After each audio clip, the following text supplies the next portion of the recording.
Hallelujah. So bona wayengajaha umuntu abapostoli babecashile kuyo Maria lapha ethuneni bayafika ke yonke lento angifuni ukuxoxa istory amen baze bayambona uthi hamba ongitshelela abafowethu so hlangana nabo kuphi akathi nani nibe khona Yeah. akathi nani nibe khona Hallelujah. yebo thina sesishintshile yebo sithunywe sonke siqiniso kodwa uNkulunkulu indaba ayishiya madude ufuna sizwe leyo bazalwane ngoba uthi indoda eludumo lumfanekiso wakhe uma beyohlangana naye eGalile babo 11 ayengekho 12 ekuthiwa lo Maria cha babo 11 lamadoda ingelosi ezawabona emisa amakhanda ebhekiseke eqolozele phambili kwakuwamadoda madoda aseGalile nemeleni eqolozele ezulwini na uJesu loyo onyusele ezulwini yokubuya ngendlela enjalo kwakuwamadoda uma ezobathuma thambani ezizweni zonke zomhlaba nizenza abafundi bami wayekhuluma namadoda wayengadidekile didekethi unokuthando akuhle ke ukuthanda kumnandi mina siyazi omama bayasanganisa Hallelujah. uthando omama uyibona into umfana uthando omama umuntu usangana kanjani noma ehamba unyusa ikhala ukutshela kamfana uthando omama makuthiwa nje weqhamuka ingane zemthanda ngisho laba nokumenze lutho ya uyazazi ulapha phezulu omama bayaqhatha uSawuli noDavid uDavid wayengashomo lutho bathi wena Sawuli ubulale 1000 David ubulale 10,000 wathi uDavid ya uSawuli wathi yabona ke manje lento ayisekho right sekho ke right. Hallelujah. Bazalwane sibiziwe sizogada. Hallelujah. Amen. Izwi likaNkulunkulu ukuze abantu bazosindiswa. Hallelujah. Ngoba abantu bazosindiswa ngani? Ngezwi likaNkulunkulu. Ngendlela lilethe ngakhona. Amen. Ake sifundeni lapha encwadini ngifuna nje ukuveza njalo. Ngiyabonga kakhulu. Incwadi kaExodus Exodus 26.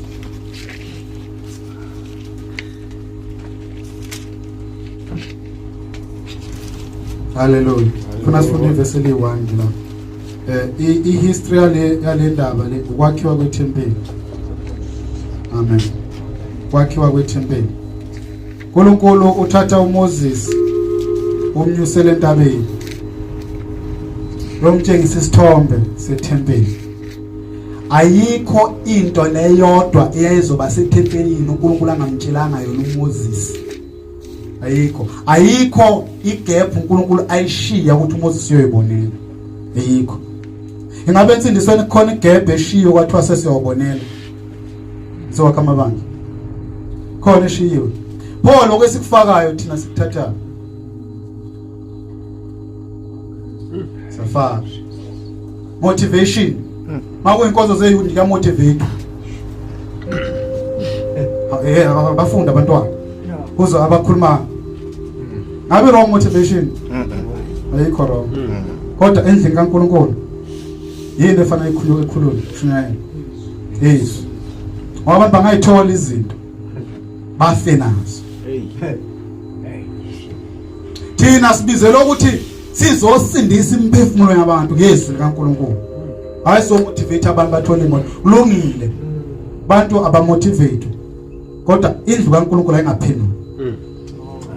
Indlu ama motivation.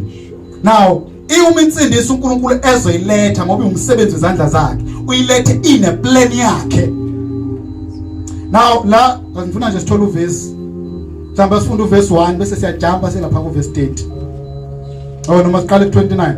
Kodwa uzothi 1 bese siyajumpa ku 29:30. Amen. Exodus 26 uverse 1 uthi isihloko sithi itabernacle. Tabernacle. Verse 1. Yeah. Wolenza itabernacle ngezilenge eziyishumi. Zona wozenza ngelineni elicocekileyo, elicolekileyo, lemicu ephothiweyo, nangokuluhlaza, nangokububende, nangokububomvu. Zibe namakherubi kube ngumsebenzi wengcwethi. Amen. Siyayizwa uverse 1 to 10. Lana kukhulunywa ngokwenziwa kwani? Utabernacle. Yeah, uma usuka lapha from verse 2 uya ku verse 30 utshelwa zonke izinto uMoses okumele asebenzise ama-measurement ubude ububa nezitsha zonke ezizoba khona iyatshela ukuthi kufanele azenzeka njani futhi zibe kangaka nani. Akukho nokukodwa okwashiwa kuyena kwathiwa akacabange. Nensindiso ayikho nento eyodwa into eshiwo kuthina kwathiwa sicabanga. Uma kunjalo awukalifundi kahle izwi likaNkulunkulu uthi awukayazi insindiso ukuthi yini. Njengalokhu uMoses abizwa sibiziwe. Wayebizela ukuthi akhipha abantwana bakaIsrayeli eGibhithe bayokhonza uNkulunkulu kuphi? eKhenani. Sibizela ukuthi siyoshumayela ivangeli ezweni. Abantu bazonjani? Bazokhonza uNkulunkulu ngomoya nangeqiniso. Asifunda verse 29 and 30. Verse 29. Wonameka amapulangwe ngegolide. Uwenze amasongo awo ngegolide. Abe yizindawo zemishayo. Unameke nemishayo ngegolide. Verse 30. Yeah. Wolimisa itabernacle ngesifanekiso salo owaboniswa sona entabeni. Waboniswana. Isifanekiso. Njengisho wena waboniswana. Wabonisa abantu besimama abaningi abagqoke inkosi abagqoke izigcebo. Wathi ukukhonza kukaNkulunkulu lokho. Hence uthi igcebha sinankingi. Waboniswa lokho. Ngiyazathi into bazalwane. Phela khona bayivumelayo ni. This one ngibuza kanjani. Waboniswa lokho. Waboniswa umsifazana ogqama blue ukhonza uNkulunkulu. Hallelujah. Ivision oyithola ezulwini le. Asizwe lo verse 32. Verse 30. Yeah. Wolimisa itabernacle njengesifanekiso salo owaboniswa sona entabeni. Sibizela ukuthi sizokwakha indlu kaNkulunkulu kamoya. Sibizela ukuthi sizokwakha itempeli kaNkulunkulu. Waboniswana. Sonke siyakha. Isekelo sesibekiwe. Akhiwe phezulu kwesisekelo sabapostoli nabaprofeti. uKristu uJesu etshele go. Amen. Thina siyakha kanye noNkulunkulu. Kuloko esikwakha saboniswana. Yini vision uNkulunkulu asinika yona? Amen. Sani ku business. Sokwenza imali. Mama, sokwenza imali. Saboniswa lokho. Babe ngagcwala abantu, babe baningi. Bagcwala babaningi. So drive imoto enkulu. Siphile kamnandi emhlabeni. Indle esifuna thina sinesentini engale goli. So thenga indle esentini. Waboniswa lokho. Waboniswa. Ngoba nangu Moses yatshengiswa. Amen. Watshengiswa Moses. Twa uzokwakha itabernacle. Utshelwa yonke into. Sibiziwe. Ensonke sisho njalo bazalwane. Mina kusiyamanga. But asikwazi ukubizwa kungena vision. Ikhona ivision yensindiso. Saboniswana. Konakala endlini kaNkulunkulu sikhona sithi sibiziwe. Bazawanda. Yes. Amen. Amen. Njengamadoda sibizele lokho kuzogada lokho. Ngezwi likaNkulunkulu. Asambe nithe lapha encwadini kaColossians. Amen. Sibizela ukuzokwakha indlu kaNkulunkulu. Indoda ibizelwe lokho. Ngakho noma umpostoli Paul mayezoshiya uTitus eCrete. Amen. Noma ekhuluma kuTimothy. Uthi indoda ifuna ukuba umbonisi. Amen. Uthi ifisa into enhle. Akathi wesifazana ufuna ukuba umbonisi. Amen. Indoda ifuna ukuba yini? Mbonisi. Indoda ifuna ukuba yini? Really? Mbonisi. Mayibe mfazi? Indoda ehlonishwayo kuphi? Amen. Indoda ekhona ukufunda enesu lokufundisa. Aqhubeke kodwa ukhuluma ngendoda. Laba abanye abangasiya amadoda abavela. Yeah.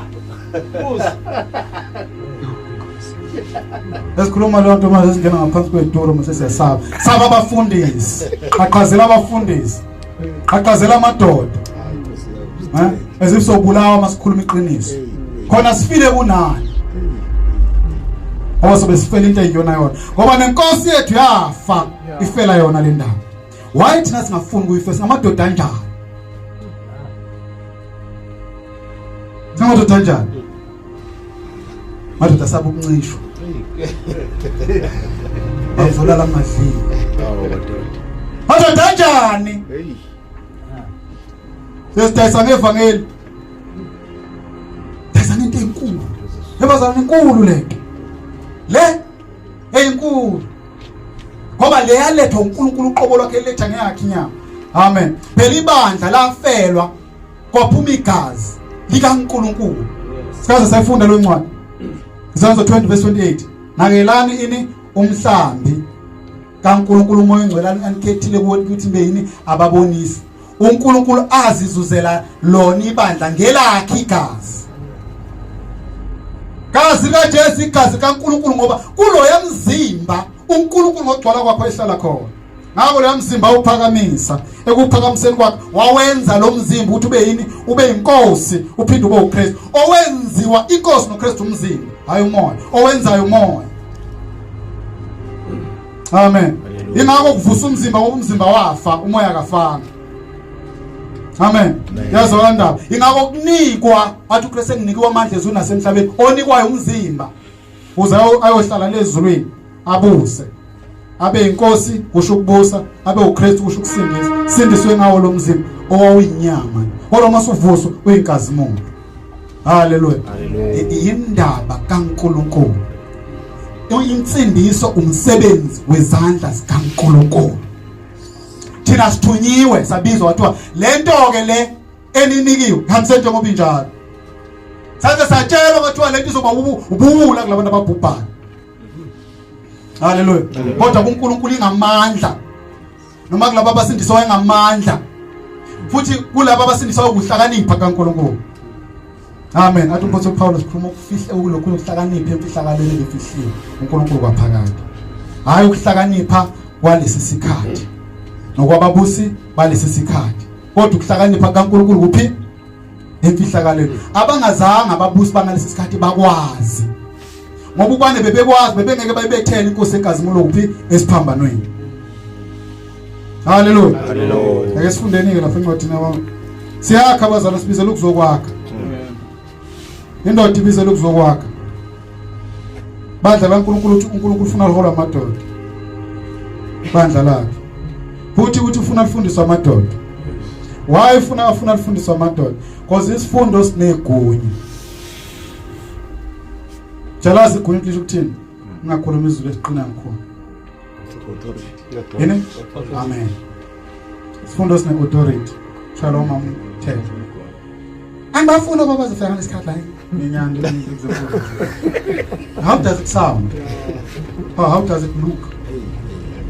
Is it a good thing? Is it an orderly thing? Amen. Abanye bakwazi nokugqoka. Yabona nje inkinga enkulu ebandleni yokugqoka yikho emadodeni. Iko mama.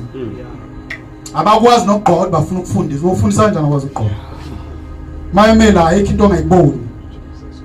Ayikho into ongayiboni. Ubona yonke into. Zimela fanele sihleli phansi fanele sivala amehlo. Abagqoka izicephe bafuna ukufundisa. Amen. Mabagqoka ingubo ezibabambayo. Bakalayo bafuna ukufundisa. Amen. Basafuna ukufundisa kodwa bafuna ukufundisa. Bahlezi bekhuzwa kodwa bafuna ukufundisa. Amen. Muzwana nkinga maqo. Yaba sekhona ke amanye agqoka lokungithwala. Amen. Yabona ungithwala. Skemejini.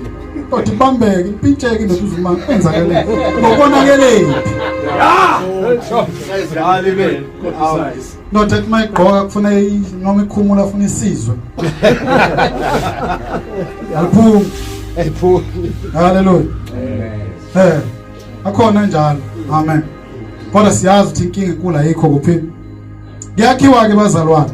Ngifuna ukuveza lo ndaba nje kakhulu namhlanje. Kodwa kumele sakhe ngezwi futhi siphumule kuloko uNkulunkulu akushilo. Sithi hayi uNkulunkulu ushilo. Kwakhiwa ngezwi. uNkulunkulu uthemba indoda, ubuyazi indoda. Amadoda asiya abantu abaguquguqukayo. Haleluya. Bazalwane ngivuselela izinto khona enizazini. Amadoda abantu abaluthandayo iqiniso. Ngoba noma indoda engakholwa kodwa iqiniso iyalizwa ukuthi lento iqiniso. Abantu besifazana bakhona iqiniso bayathuka. Okay. Okwabo lo siyazi. Wakhona iqiniso umuntu esifazana uthulile. indoda noma ingabuza ubuhlungu kodwa iyazi tshela iqiniso. Hallelujah. Singabantu by very nature because singumfanekiso nodumo kaNkulunkulu oyiqiniso esithandayo iqiniso. Awona mozoshumayela nje ngezinto eziqiniso ushumayelele estradini. Amen ukuthi abantu besifazana bathobela amadoda. Ngiyangibona amashumayela. Ayama amadoda lalela. Abaleka masekuthiwa akuye kutshwana kodwa amen. Hallelujah. Ngoba abantu abathandayo iqiniso. So kuthiwa sizokwakha sizweni ukuthi uNkulunkulu ufuna siyakhe kanjani lento. Ephesians usiqaleni lapha. Bengithe bani? Ephesians. Colossians okay seningene Colossians 1. Yalo mfundekele lapha na from verse 18.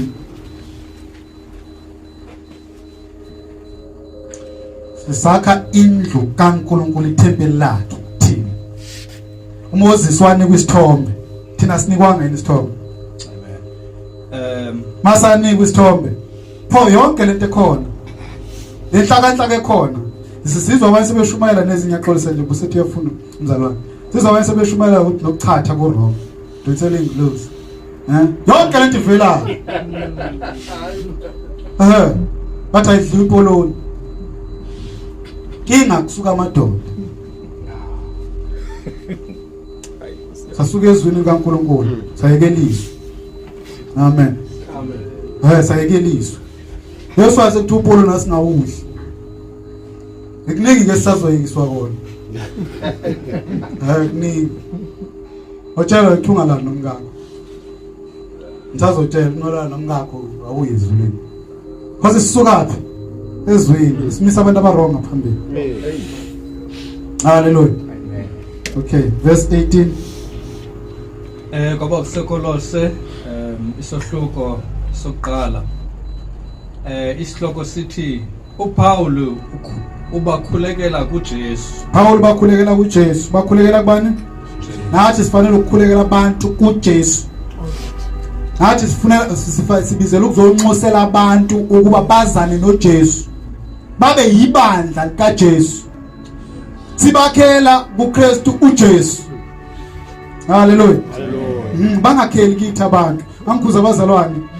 Le ngithi lento akusiyo khumalo, sukani ngokhumalo. Sukani ngokhumalo. Zama bekhuluma ukuthi hey makuyile nceke kwani. Hey makuyile nceke ngizwa kahle, makuyile angizwa. Because wakhele kubantu. Bale bewakhele ezwini olizwi. Malikhuluma. Njengalokho namemukela uKristu uJesu, hambani nixelile kuye. Sibizela abantu thina sibaletha kuJesu. Hayi kwenye into. Sibasontisi. Hallelujah. Sibakheli futhi kuthini ukuthi kungahamba thina abazali badideke. Bangasezwa lutho. Hayi mina ngisezwa lutho. Vele wayengezwa lutho wayezukhumala. Wahamba ukhumala iphelile indaba yakhe. Kodwa uJesu usekhona. Sakhuluma. Okay, singafunda u18 verse 18. Yona inhloko yomzimba ngisho ibandla engukuqala izibulo kwabafileyo ukuze yona ibe ngokuqala ezintweni zonke. uKristu Jesu uyinhloko yomzimba. Kuthiwa umzimba yini? Ibandla. Izolo sikhulumile la sabuza ukuthi iorder kaNkulunkulu kuma families noma emshadweni ithini. Indoda yini? Then ikhanda. Owesifazane uyini? Umzimba. Umzimba. So na ukukhuluma ngenhloko, ukhuluma ngento enamehlo. Ukhuluma ngento enamakhala, nendlebe, nomlomo. So ukukhuluma nokukhuza nokuyala kuvela kuphi? Ukubona, ukuqaphela nokuzwa kuvela kuphi? Nokunuka ngalikhona ongasani kuvela kuphi? Hayi koma. Hayi bandleni. Kodwa kuKristu Jesu. Na kwifamily akuvela kuphi? Direction ivela kuBaba. Ivela kuBaba. Direction. Yonke guidance ne protection nokuzwa kulalela. Kulapha enhloko. Bese kenze njani? Umzimba lokho ozokwenza iloko kuzodecidewa yini? kanti enye into ngenhloko ukuthi inhloko yiye foundation yomzimba. Inhloko is the foundation, iyona efound umzimba. Uma umuntu ezozalwa bazokutshela udokotela ufomeka inhloko oqala before kuzokwenzeka umzimba. Umzimba kusuke kusengathi unoshow nobathi no yebo lo kuba kuncane kuloku developa kancane inhloko ngathi ifomeke yaphelela bese kudevelopa kamuva ini. So inhloko i foundation yona found umzimba. Even men are called to be founders. Lokho kubizwa ngokuthiwa you are a father. Amen. Manje the question is when ufoundani? Hallelujah. Ngoba uNkulunkulu usibizela ukuthi sizoba ngama founders ezwi lakhe kulabo esibazalayo nakubantu ezweni. What does it mean to be a founder? To be a founder, what does it mean? To start. Amen. Yithi esizostarta ini ukuzwakala kwezwi likaNkulunkulu kuma families ethu. Kanti zethu sizingayazi ngoba umuntu kuyatshalwa. Amen. Uzakhulisa ukuthi khona amazwi atshalwayo. Thina sibizelelwa ukuthi sizoba ngama founders ezwi likaNkulunkulu kulabo esibazeleleyo nasemzini yethu. That is why kuyindoda umpriest kwayo. That is why uNkulunkulu mayezokhuluma uze endodeni because ufuna indoda ibe founder kwefamily yakhe beyona isekelo sayo yonke into ezoqalwa njengalokhu naye eyisiqalo sako konke okuzoqalwa kuphi kumkakhe nendoda ufuna kube yini iyezoqala. Yeah, okay. Enye umuntu uzobuza ukuthi bakwasindisa umama kuqala hayi bazalwane namangazi. Hallelujah. Amen. But men are called to be founders, fathers. Hallelujah. Khuluma ngamadoda uNkulunkulu indlela ababize ngayo. Uyisholo yena ukusikhethela kwakhe. Uthi uKristu inhloko yakhe uNkulunkulu. Inhloko emadoda uKristu. Inhloko yesifazane indoda. Amen. Asifunde 19 verse 19. Ngokuba kwaba kuhle kuye ukuba ukugcwala konke kuhlale kuyo. Verse 20. Nokuba ngayo abuyisane nakho konke esenzile ukuthula ngegazi lesiphambano sayo. Yebo ngayo. Nokuba kuyizinto ezisemhlabeni nokuba ngezisezulwini. Bazalwane yonke into. Ngifuna ukuyiphinda le. Yonke into ubuyiswana nayo kuNkulunkulu ngoKristu Jesu. Yonke into ukho nokodwa ekuthiwa kubuyiselwa kuNkulunkulu uKristu Jesu engekho. uKristu Jesu yena uqobo lwakhe uyiplan ephelele kaNkulunkulu esalvation. Akunanto uNkulunkulu azosindisa ngayo ingekho kuKristu Jesu. Eyikhona yini. Ngakho thina sibizelwe ukuthi sizomshumayela uJesu Kristu njengalokho enjalo. Amen. Njengalokho izwi njani lishilo ngoba uNkulunkulu lo wakushila akazange alenze iphutha. Amen. Singamafuli. Kristu Jesu izwi kaNkulunkulu. Baba bangcwelise ngezwi lakho. Izwi lakho liqiniso. Izwi kaNkulunkulu uKristu Jesu. Lona lelaba inyama. Asilafula silishintshe. Amen. Asifako kwethu. Kuthi ngathi lento kaNkulunkulu ayiphelele. Amen. Sishumayela njengoba injani? Ngoba iplan ephelele kaNkulunkulu njengalokho satshengiswa yona. Saboniswa yona. Kuthi uNkulunkulu wayilethi nje. Therefore kubantu sihambisa injani? Enjalo. Amen. Yona inhloko yomzimba ngisho ibandla engokuqala izibulo kwabafileyo ukuze yona ibe ngokuqala ezintweni zonke. Ngokuba kwaba kuhle kuye ukuba ukugcwala konke kuhlale kuye. Ngokuba ngayo abuyisana nakho konke esenzile ukuthula ngegazi lesiphambano sayo. Yebo ngayo nokuthula kuyizinto ezisemhlabeni nokuba kusezulwini. Kwakhona izinto ezayilahlekile nasezulwini. Wabuyisana nazo. Amen. Phela ihluthulelo noma isikhiye lese sokufa sasingalahlekanga la emhlabeni. Sengisho it was not a physical thing. Ayinthiwa isikhiye manje bathi ihluthulelo sokufa na Hades sisesandleni sakhe. uJesu wasilanda kuphi siyazi ukuthi wasilanda kuphi kasikubani isikhiye wayesithathe kanjani Sathane asiyazi le ndaba bazalwane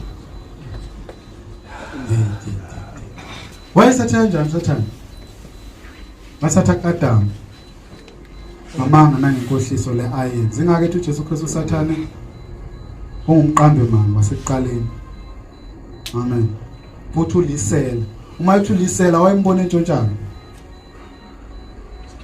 izinto zikaNkulunkulu njengalokho uNkulunkulu ayisinika igunya amen now incwadi yamaHebheru I think chapter 2 ithi njengalokhu abantwana behlanganyela igazi nenyama ithi naye wahlanganyela khona lokho besithi ukuze amchithe ngokufa owayenamandla okufa ukuthi uSathane so uSathane uchithwa ngani ngokufa kwakuyinika ukufa kwakuamandla akhe amen so uJesu Kristu uze la emhlabeni uthatha inyama ngoba ufuna ukufa ngakho ukufa ufuna ukuzochitha uSathane yini ayifuna lapha nekufeni ufuna ukuyothatha lesihluthulelo sokufa ngoba yena uzofika kunqoba ukufa bese thatha isikhiye amen now isikhiye sokufa nehayide sikuKristu Jesu amen wasithatha kwabuyisana nako uNkulunkulu ngalo Kristu Jesu insindisa kusukuthi siyasindiswa siyeke izono hlukana nezono lento abantu abaningi abayishuma hayi hlukana nezono phela bazalwane sifakwe ebukhosini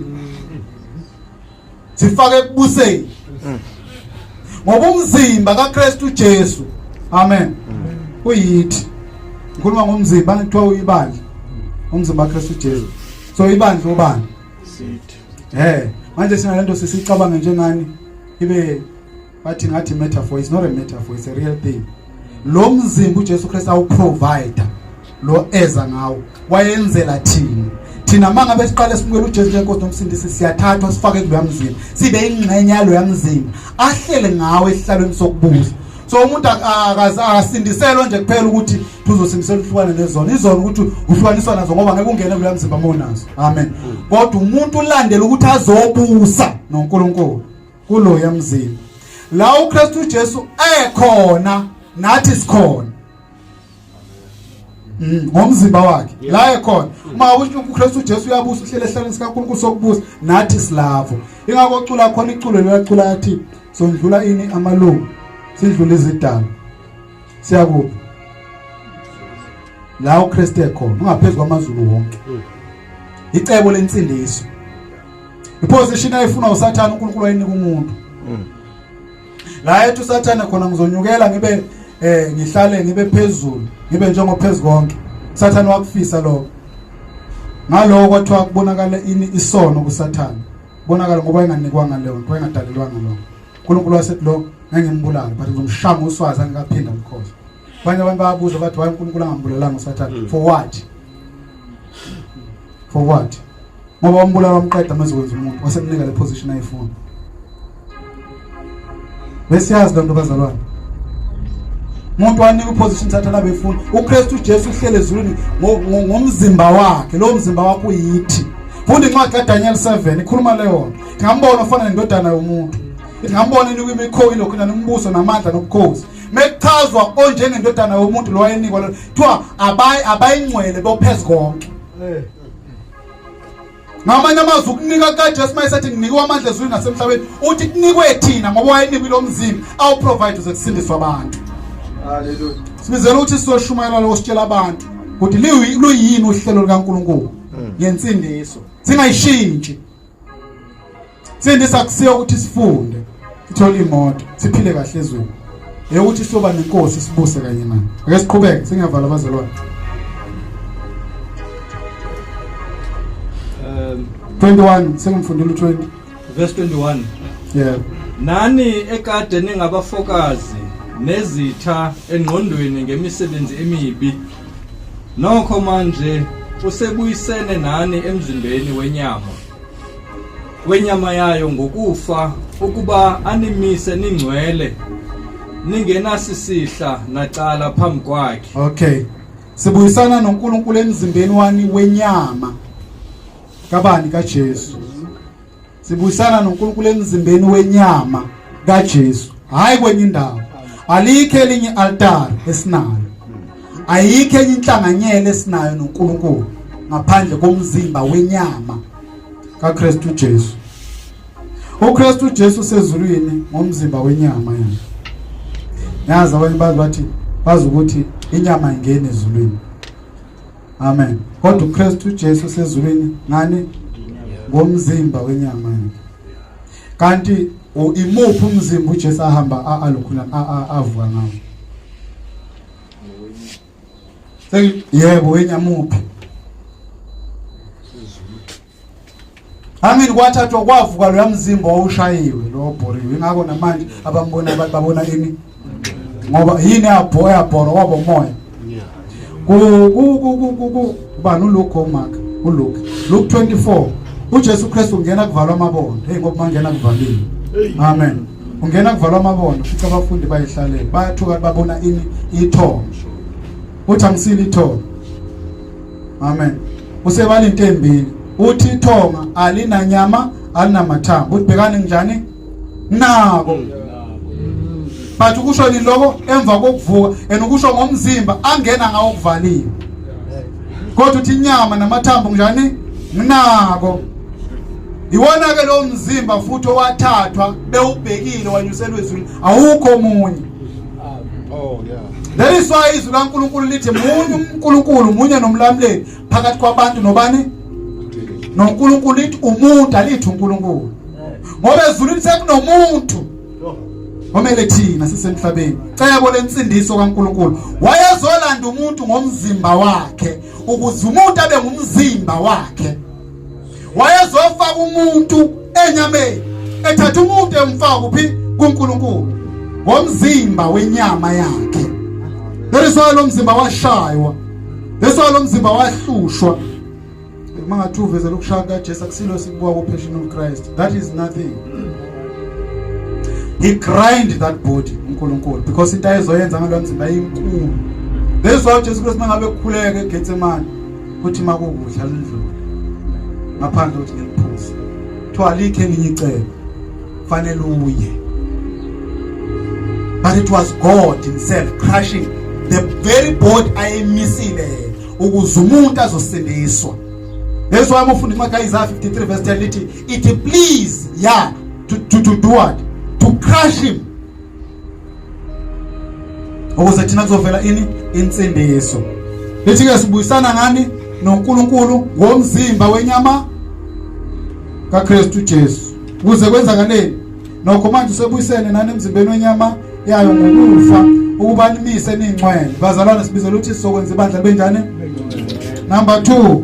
Benze njani? Ningenaso isihle. Fanele ibandla lingabi njani? Nali iplan kaNkulunkulu lingabi naso isihle.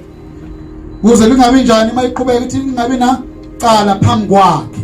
Asitholeni futhi enye incwadi ekushoyo lo khona la ku Ephesians. Ephesians 5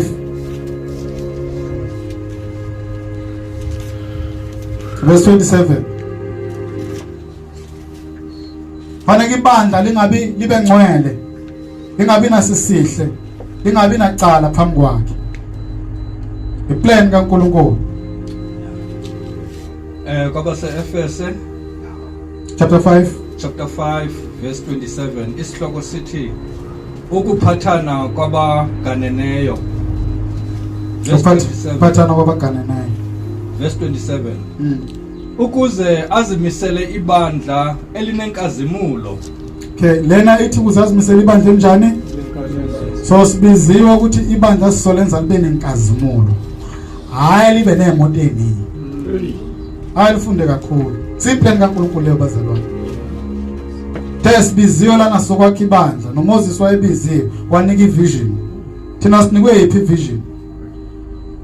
Abantu bameme nama comedians. Zohlekisa. Bahleka abantu akakaka esifogweni. Bahleka abantu akakaka bajolane balalane baze bammithisana. Hlekwa akakaka. Nayo lo kunjani comedian ijikilale zona lezi ngane. Kana umuntu esibamba kuthanda ukuhlekisa. Hlekisa abantu esibambalale bamnithisa. Ayiyeke ukukholo, umfundisi ufake lento. Noma makhowe comedian funa kube mnandi. That's why kunanenkinga no keyboard player. Keyboard player abanenkinga enkulu kabi. Abatholakala indawo bafuna imali. Abana idea ukuthi lento yenziwayo yini. Bafuna ukholelo. Yonke indawo muze egoli nje business kuba keyboard player. Angani noma nayenza yini lancane. Mama unganikwa imali. Enganikwa imali yahamba yena yabanjezela.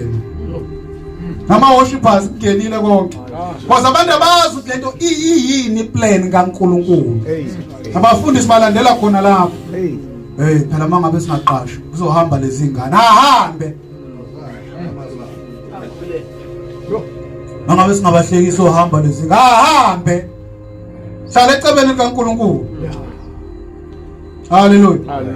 Hlala ecebeni kabani? Ufuna ibandla elingcwele. Elingenaso isihle, elingenambimbi plan le ayivezile yena. Wena wakhani ngoba isisekelo sibekile. Kunjalo nokwakhani. Noma wakhe idleke senyoni. Wakhani. Nebandla elikhulu kabi linjani lingcwele. Alinabani. Alinasihle. Ngoba elakhe asifunde futhi asizwe ukuthi elakhe linjani. Ukuze azimisele ibandla elinenkazimulo lingenasisihla nambimbi nanto enjalo kodwa libe ngcwele lingenacala. Sayizwa indaba libe njani? Akafundi zonke lezi zinto. Funa into epure. Sithi sinezi ibandla kaNkulunkulu ukuthi uyabheka uyalanda type wakusibandla kaNkulunkulu. Senikiwe nje. Fundisa ukujabula nje angakheli phela. Othi ufuna ukungcwela kutholakala. Danuka phu. Tuyibandla kaNkulunkulu. Phambana phakathi uphethe. Ake badansa basephumisa bayalala. Abavela bazelanga libazela ukudansa abazothomona. Abagida bathiwa kuyagida abathi ayiyekeki. Abagida bathi ayiyekeki. Hallelujah. Kodwa uNkulunkulu ufuna ibandla elingenaso isihle nambimbi nanto enjalo. Uthe lakhe uzolakha libe njalo. Athi Petro phezulu kwaleli dwala ngizolakha ibandla lami. Lakhiwa nguye, lakhiwa ngezwi. Hayi ngama strategies of man. Hayi ngemicabango yethu. Yazi mangenza ukuthi singabawola babe baningi yebo ngabawola kodwa ngeke basindiswe. Ngoba kuhlukile ukubawola bagcwalise indlu nokuthi basindiswe kuhlukile. Bangayigcwalisa indlu kodwa ukusindisa abasindisiwe na. Ngoba uJesu phela uyasindisa okulahlekile. Noma kugcwalisa iclass noma itempeli. Gcwalisa abantu abangazothi insindiso uma wahlasa phansi yini insindiso kudumpotiyana. Thola noma umbuzo uthi yini insindiso. Ngoba uJothena akayazi lokho. Ubani uJesu angimazi. Hallelujah. Ngazi ukuthi uKristu. Uthi akukho okunye kwazi. Amen. Kodwa yena uyazakhela lakhe ibandla enufuna ukulihlanza libe ngcwele. Khona kule ncwadi Ephesians 4. Sengevala bazalwane. Verse 11. Uhambe naye uzofike lapha ku16 kodwa ngicela uhambe nami. Sesiwahambisana ufunda la ngifuna ukukhuluma khona ngizokumisa. Ngicabangela isikhathi. From verse 11. Verse 11. Amen. Ningahlanganyeli Ephesians 4 from verse 11. Fanele iqala ngokuthi nguye. Ephesians 4 noma yimo isixhoza sibanga indlela. Verse 11. Ephesians 4 verse 11.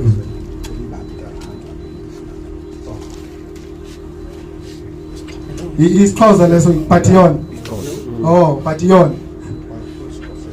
Oh nangu uthi uzofunda ubaba.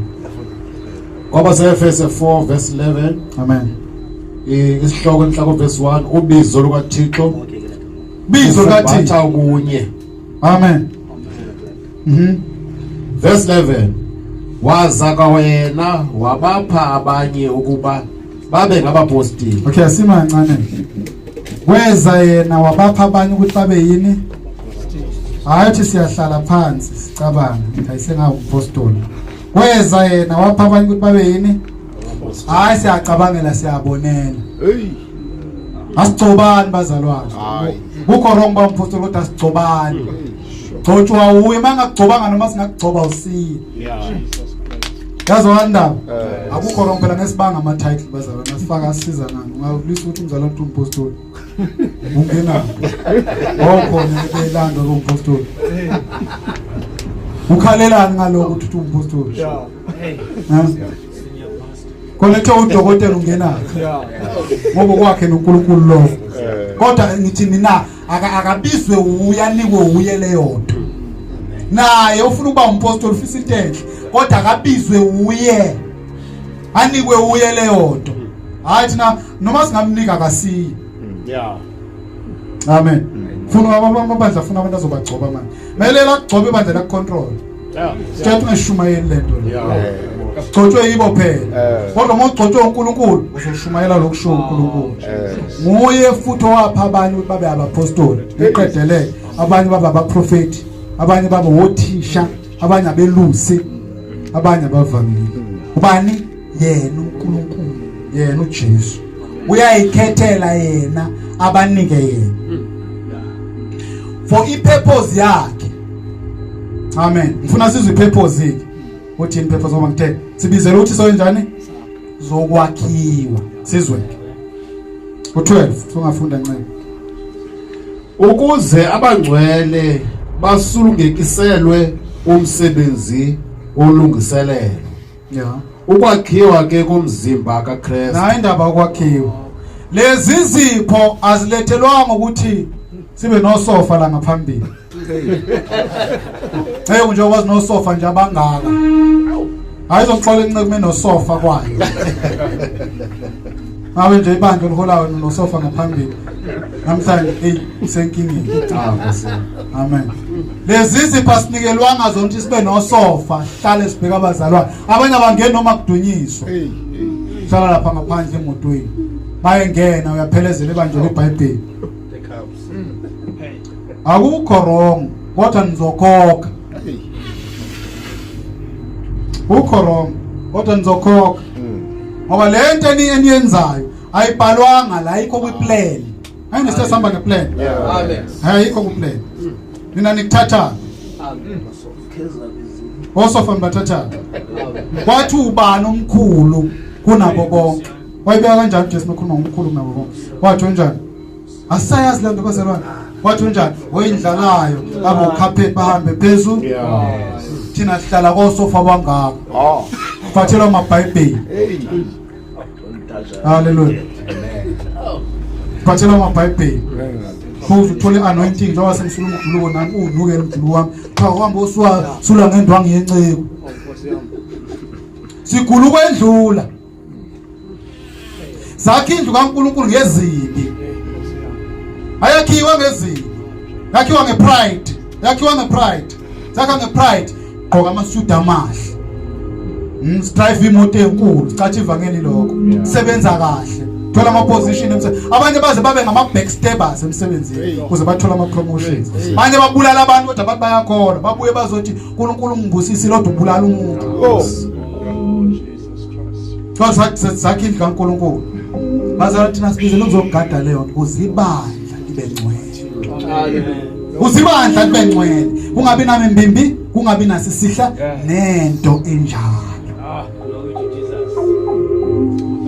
abantu abayiphumele bona ezwi nasilikhuluma thina yeah singalisabi asingalisabi noma sekushisa baza ngoba indoda ibizelwe lokho indoda yabizelwe ukuthi bambe insimbi noma ishisa bambe nje insimbi noma ishisa mangabe kuthiwa kuyangcola ngcolo uthi bambe insimbi noma ishisa imele lento kaNkulunkulu uze uNkulunkulu azothi welcome home my faithful servant haleluya ngoba walumele izwi noma injani insimbi ishisa wathi Nkosi akukho kunye ngokushumayela ngaphandle kwalo asiqhubekeni iyakhuluma lencwadi kodwa lapha ku12 ithi ukuze abangcwele baphelisele umsebenzi wokumkhonza kwakhe inomzimba kaKristu kwakhe umzimba kabani kaKristu sibizela usokwakha ini umzimba kabani hayi business haleluya sibale ishumi sibale imnikelo na angikwazi ukuthi umnikelo uba mali siya reportela bathi ke system yethu anginakhamba ngitshela ama system ngizela ngizotshela system asebenzile nomunye ne system yakhe yake mhlawumbe abanye imali ngena account yakhe adla manje baze basho bathi phela kufanele ukondliwe mina okweni lo uNkulunkulu wange umsebenzi ngisebenza ngikwazi ukuthi imali bazile. Amen. Umzalwane ke mhlawumbe ungasebenzi ongazadla baba ngokumiselwe lokho maye ngasebenza umzalwane ufana agitsheliswe noma siyasithi asike sizwe ukuthi khona lesinanga sizwe ngakho. Haleluya. Kodwa yonke into yenza kufanele wazi uzo account wena njengomholi ebandleni kuNkulunkulu ngoba ibandle lakhe. Noma ungasho kwamanje uthe lakho kulungile siyakubuka nje. Sikhona isikhathi siyeza. Futhi lelo la kube livutha njengamalangana. Obe livutha umlilo njengamalanga. Amehlakha befana namalanga bekumbheka ungazi ubona ini. Zonke lezi zenza zingekho la uzakhela into zakho uzakhela idleke. Uyobusibona idleke sinjengalokhu sinjalo ngoba siyobekwa phezulu komlilo. Ezinye zonke singakaphakanyiswa nakuphakanyiswa ithethe zivutha amalanga bezishe ngqono kuthiwa yonke imisebenzi obeka phezulu komlilo ikalo ukuthi ngisebenze njani. Haleluya. Mawusho umsebenzi wakho ulahlekelwa wona bese nikodwa umphefumulo wakho uyosindiswa. Abanye kuyolahleka umsebenzi uze kulahleke nemphefumulo yakho. Ngoba nento abayifundisa iyobingeka. Qaphela ukuthi phezulu kwalesi sisekele sesimisiwe wakha kanjani ngoba iplan ikhona. Uma kuzokwakhiwa indlu isuke ikhona iplan. Umeselana kazenzeli noma yini. Akakhi nangento afuna ngayo ufuna yonke into umnikazi wethu usuke emtshelile ngokusuke ezomkhokhela. Uzokhokhelwa thina. Haleluya.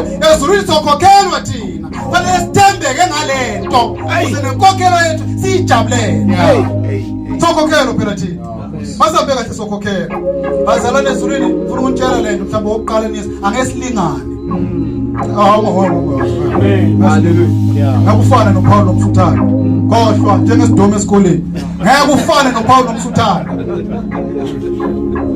Nomfuthana uma kuqala inyembezi ngeke. Ngakho lithi izwi kaNkulunkulu abanye bawufana nelanga, abanye bawukhazimula njengenkanyezi, abanye bawukhazimula njengonyezi. Uyinkazimulo engafani. Basebenza kahle ulwele yakhe inkazimulo. Haleluya. Magcina ubumnyama nje. Abanye baba ubumnyama phose sikogweni.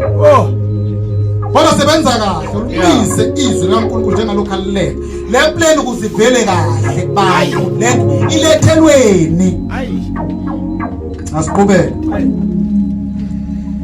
Verse 13. Side thina sonke sifike kubo ubunye benkolo nobokumazi okuzeleyo unyana kaThixo ebudodeni obupheleleyo emlinganisweni obukhulu bokuzala kukaKristu. Verse 14. Okay 13. Size sifinyelele sonke ebunyeni bokukholwa. Bazalwane boba mbizela ukuthi noholele abazalwane ebunyeni bokukholwa. Ebunyeni bani ukuthi abantu abakholwa into yinye. Hayi imicabango yethu. Anibheke nje la endlini mhlawumbe siba u20. Uma ngingeza nowami umcabango ngoba bese nowakhe. Nomunye eze kungaphuma ini? Hayi. That's why akune confusion engaka. Because it's better my ideas. Nomunye wakhe ibandla ngeidea, nomunye wakhe ngeidea, nomunye wakhe ngeidea. My idea ngokuhlukana. Asiqhubeke isikhathi sesiphelile. Amen. Verse 14. Ukuze singabe sabazinsana silwatyuzwa siphethethwa ngumoya wonke wemfundiso ngokunyanga kwabantu ngobuqhetseba obusemaqhingini olahlekiso. Verse 15. Okay. Kuze singabusaba yini? Kuze singabusaba yini? Zingane. Sishukunyizwa okwamanje. Awona nje into eyenzeka namhlanje manje yabona la. Amen. Abantu abasaba balahlekelwe yini vision? Silahlekelwe vision. Ukuthi sikholola. Bese ngithema ngithi indaba yo keyboard player noma lokhunjana. Bawufunela imali, ufunela imali manje. Nabafundisi bafunela imali. Meme group yakhe u3 of us yoqala. yokhanda imali no-keyboard mefika nayo ifuna imali yonke lento ebhalwe ngayo la eplan kaNkulunkulu yini uNkulunkulu asibizele yona iphi ayizanto ngisho amen umuntu hamba naloyo sethe ngiza kunika ukudla kunika imoto nani neroli amagijime naye fikele amshiyele amen baphephuka abantu because abazi ukuthi babizelweni bazi into abayenzayo kodwa simiselwe lokho amen ukuthi sizoxhumekisa abantu kubani uKristu Jesu uze abantu bangabusaba ingane bangabusaba imimoya bangabusaba amazi apheshulwa yini imimoya izifundo ningi iphumile amen uma ngabe ungafundisekile kahle uzophephuka amen 15 yeah sithi ke sinyanisekile ekuthandweni sikhulele ngeendawo zonke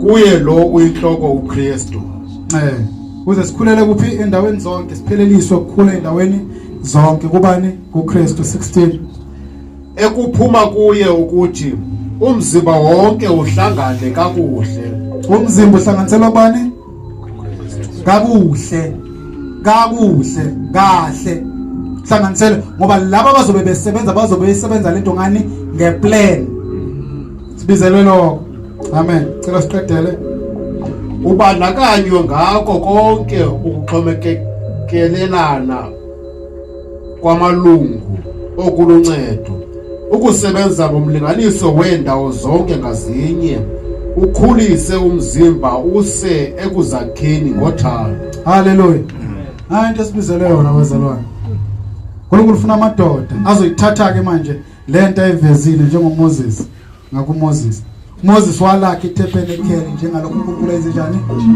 embonise lona lezi wa uNkulunkulu mangabe ekhuluma noMoses uthi ayikho indoda ethobeke njengoMoses bazalwane ukuthobeka uNkulunkulu kulandela izwi lakhe amen masithandele izwi lakhe uNkulunkulu uthi laba abathobekile amen uDavid nje ukuthiwa ethobekile uDavid ohlangana nawe indoda ebulala kanzima kodwa uNkulunkulu ayithobekile asibizelwa ngathi sonke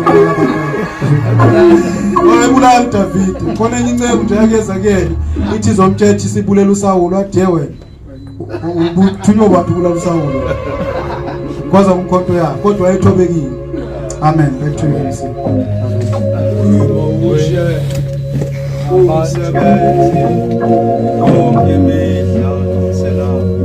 Mangishumayele zona yezenkosi khona bothi mangibetha izwa igama bothi bonkosi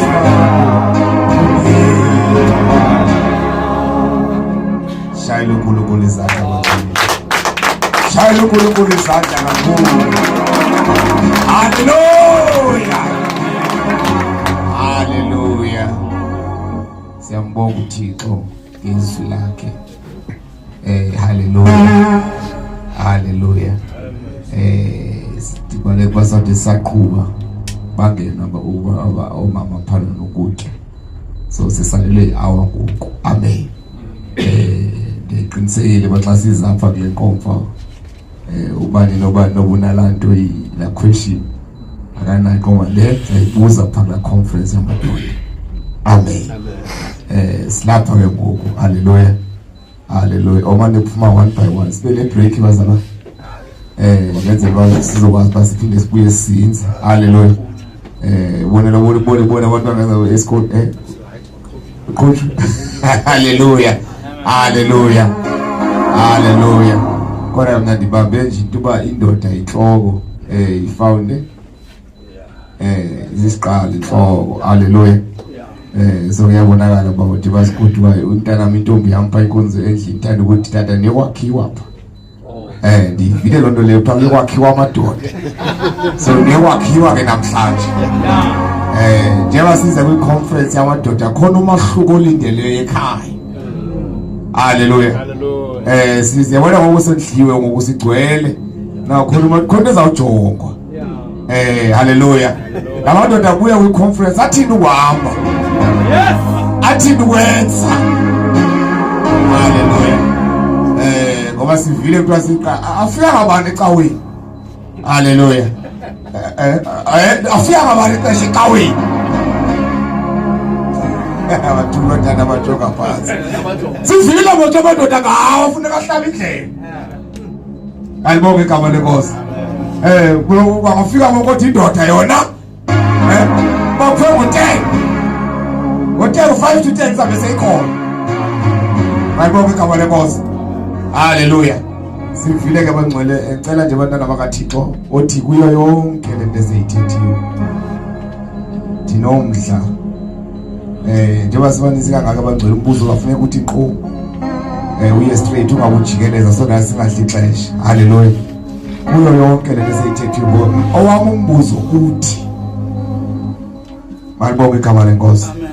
Utata uthi eme apha ngaphambili uPawulos washiya uTitus eKrete. Yes. Wathi nyula amadoda ndibambe kakuhle. Wabese ke yaxela mawube indoda enomfazi oyi-1. Yes. Mawube indoda ekwaziyo ehlonitshwayo indlu yayo. Mawube indoda ekwaziyo ukufundisa. Mawube indoda njalo zabalwa zonke. Malibonke igama lenkosi. Nawe ngoku masithi umzekelo ukwenzile konke. Hallelujah. Malibonke igama lenkosi. Wenzile konke, bekile yonke imithetho endlini yakho, uxelile, ufundisile futhi ufundisile. But still batsibapho. Ndithini ke ngoku ndiyeke ukushumayela ngendaba yowabeva. Amen. Batsiba ngapha kodwa ndifundisile inyaniso. Ndiyeke ke ngoba kaloku naba ngoba bafuna ukundiphulaphula. Sathetha ngabantwana wewe. Asibayeke baba. Ngoba lo Eli mozoba nengxaki bazalwane. Uele ngazange nzenze. Abantu onyana ba Eli nawe langa nabantu endlini kaThixo. Indoda yenze njani ngoba yona ifundisile. Masiweze tata bunakho nje kuloo ndaba leyo ngokufitshane njengenze bandikolele kubazalwaneni nawe benabe imibuzo. Yeah, this is a difficult one, Mazala. It's a difficult one, ngoba izulishilo. Yeah, kodwa iqiniso lithi bazalwane okubalekile nakubheka uNkulunkulu ukuthi wena wenzani. Ngoba into engathi ayikhuluma kakhulu lana ukuthi loku ngalawuleki ekhaya kuza ngokuthi indoda kwayona ayimile eqinisweni. Uma ukuthi wenza konke okusemandleni kodwa inqola iphuma kunjalo.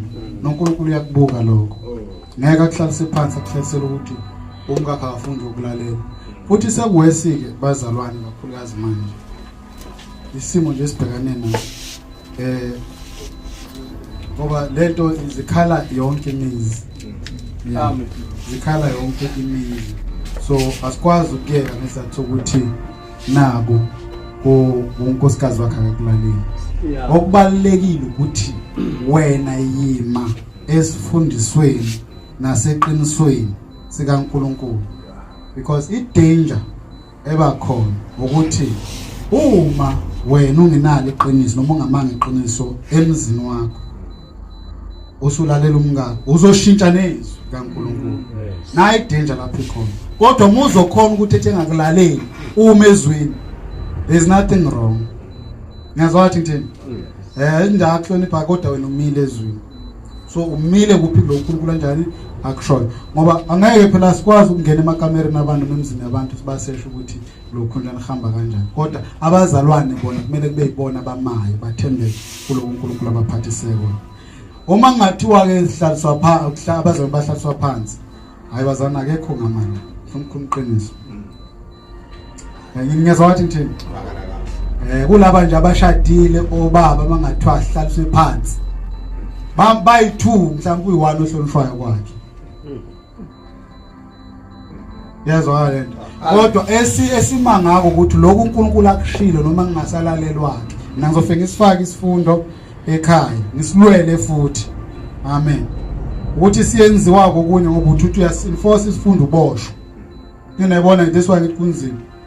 uzothi ushaya ingane uthi ayikulaleli thatha ikufake ejele unkosikazi abantu uthi ngamqala phi yabona ukuthi umzimba ongana so nalabo abayifundisa abayimele lento baze bathi hayi lo uqala usifundisa kahle kufanele bazalwane sibe nayo lento abathi graciness yasibheka ukuthi umzalwane ubhekene nani singalushumayeli izwe ngathi lethwe insimbini ngithi asikushintshe cha ngisho njalo ngithi ashintshe kodwa izwe singalushumayela ngathi lethelwe insimbi lethelwe abantu abanenkinga abanye abayifuni lenkinga ababhekane nayo akukho umnandi ungalela umama wakho akukho umnandi ungalelwa zingane kodwa inkinga makuwe ngoba sokubona ukuthi lo week into ngisokukhomba ngizona khona amadoda nje week ngidlala emakhandawo okwazi uthatha lo mdawuli bani ingane mangakumela izogijima izodlala la akwazi ukuhlalisa phansi lokuyiphula phula ukuthi sinikizwe kanjani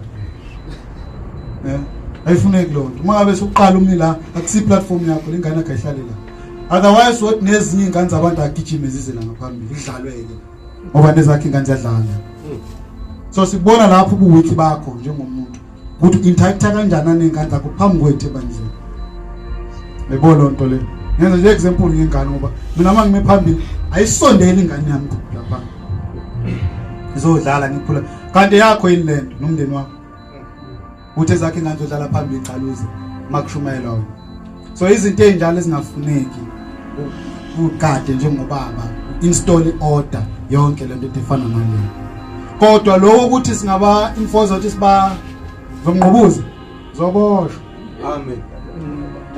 amen so inkinga esibhekane nayo leyo bazalwane kodwa ke uNkulunkulu I think I solution unayo ngoba bamile abazalwane noma kunjani amen bamile noma kunjani yeah kodwa siyabagada abazalwane ababona ubona ukuthi bona amadoda angawondlike nomndeni wakhe bona amadoda angayikhiphi imali amen awuhola kabi kukhulunywa ngabantu abanjani ngizalwane manje akuthiwa kukhulunywa ngemali ayaziwe ishonaphi ingane ihlupheke khona akudliwe amen nabazalwane abajolayo bafundisa abajolayo amen kukhulunywa ngabantu abangahambi kahle kuyifamily nje yabo kodwa umuzama into zama uyazama into zama uyazama nomzalwane nje uzama ngasizwa ukukhuluma umsamazo sithi sifebe cha kodwa umzalwane khona umbona cha lo uyazama uhlulwa yiyo cha ufebe nje into uyazama